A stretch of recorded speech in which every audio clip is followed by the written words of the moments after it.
আরে এই তো আমি জাদুর সিংড়া পেয়ে গেছি। এখন তো এটা কাউকে খাওয়াইতে হবে। না একটু রাস্তায় দিয়ে যাই, দেখি কেউ আছে নাকি। আরে ওই তো ওখানে আকাশ বসে আছে, যাই আকাশকে গিয়ে সিংড়া খেয়ে আকাশকে বোকা বানিয়ে দেই। আরে ভাই এই নে সিংড়া খা। তুই আমার জন্য সিংড়ে আনছিস? হ্যাঁ নে খা খা। আরে এই তো মালটা এখন তো জাদুর সিংড়াটা খেয়ে নিল। ও তো টেরও পাবে না এটা তো জাদুর সিংড়া, খাইলে রাক্ষস হয়ে যায়। না এ ভাই তুই থাক, হ্যাঁ আমি গেলাম। যা যা যা। আরে এটা আমার সাথে কি হইতেছে?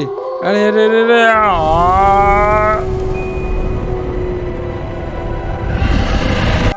আরে এটা আমার সাথে কি হইতেছে? না, আমার তো কিছুই ভালো লাগতেছে না। আমাকে তাড়াতাড়ি বাড়ি যেতে হবে, বাড়ি যাই। আরে ওটা মিজানুর না, যাই ওকে গিয়ে বলতে হবে আমার কেন এমন হচ্ছে। আহ!